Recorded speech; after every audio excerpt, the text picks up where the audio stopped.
Welcome back to Harbaugh. The last two people who crossed Rush Limbaugh made public apologies. Now David Frum takes a shot in the Newsweek cover story, quote, "Enough. A conservative's case against Rush Limbaugh." David Frum joins us.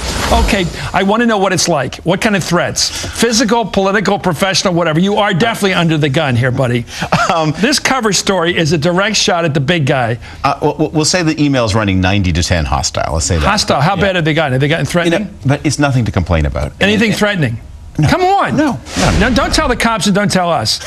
Come on. If you've got any physical threats, I want to know about them. There have been no physical threats. Okay. How about professional threats? Have you been booked or dumped from any bookings for any show without naming names? Look, not everybody is happy with this thing. I understand that, but I didn't write it to make people happy or to make people unhappy. I wrote it because we, as Republicans and conservatives, have a very serious problem. We're confronting one of the worst financial crises of the post-war era. And it's a financial crisis in which my party has been flat on its back. But what we are saying is increasingly not only counterproductive economically, but also politically. We look like we don't care. We look like we're indifferent. We don't offer solutions. We were talking about a spending freeze in the middle of a 1929-30 style meltdown. Is your party going back to Hooverism?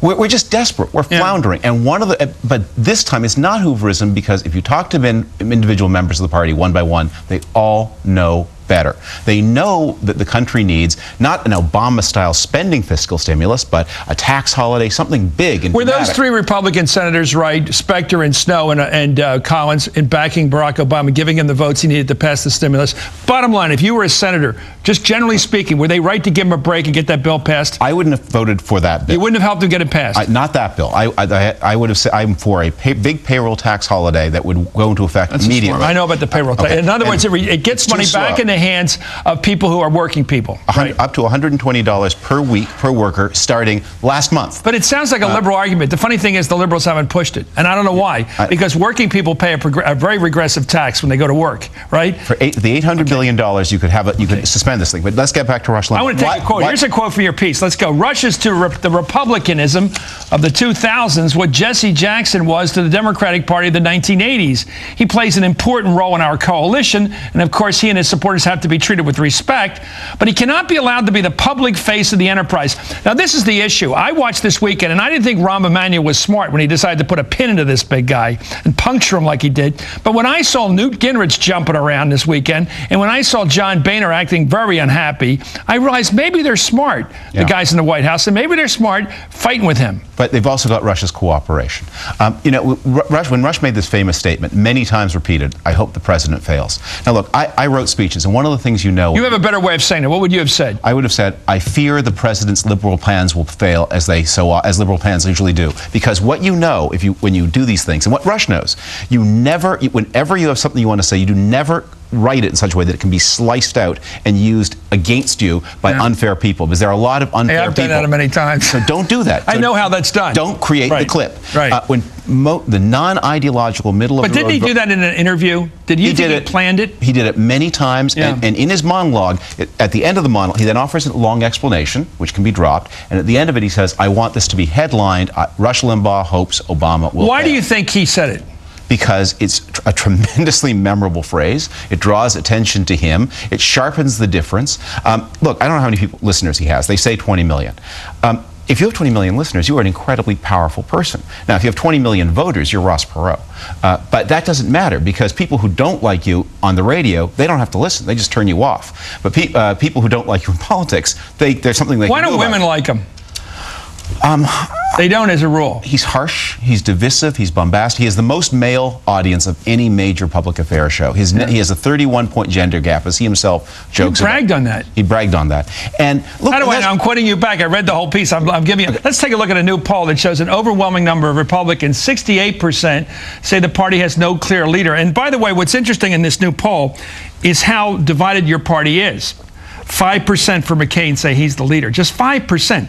Just 5% say the chairman of the National Committee, Michael Steele, is the leader. Just 2% say Limbaugh, and 1% say Governor Palin of Alaska. So you really don't have a high building, a big person. And And that's partly inherent in the American system. There's no leader of the opposition. But in this moment of crisis, with the country's calling out for solutions, if our leadership are not able to present alternatives, we have to vote against Obama stimulus because it's big spending, it's slow, it's inefficient, it builds the state. But we have to send two messages. We absolutely take on board the seriousness of what is happening in the country. We are tremendously sympathetic to what people are going through, and we have a better and less statist alternative that will also work. But we aren't allowed to say that. I'm not begrudging Rush Limbaugh's airtime or his fans and admirers. God bless him. But he is hemming in this party for his own purposes in a way that is going to make us uncompetitive in 2010 and 2012. You accuse him of being commercial, which is fine. Everybody on television and radio is to some extent commercial because you have bosses and you have sponsors. I have a theory about Rush Limbaugh. He's a support group. Just like Dr. Phil is or Oprah is, he's a support group. He addresses men largely who drive around in cars from 12 to 3 every day, East Coast time, selling product. They're in their cars. They're traveling salesmen. It's a brutal job, especially during a recession. It's not even a good time when the times are good. You got to sell. You got to go into a drugstore selling chiclets. You got to walk into a store where you know you're going to face sales resistance.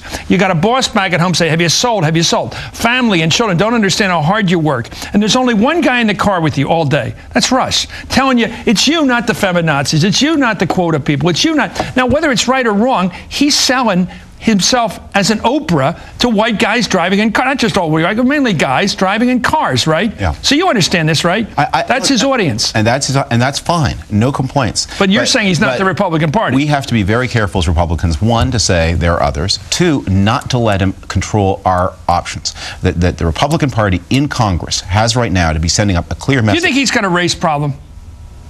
Sometimes talks that way. Lean over, grab your ankles, that thing. That way. And I don't know whether it's conscious or, but he does. I went through how many times between Inauguration Day and the present he's made a comment about President Obama being invulnerable to criticism because of his race. I found 5 instances, one a week.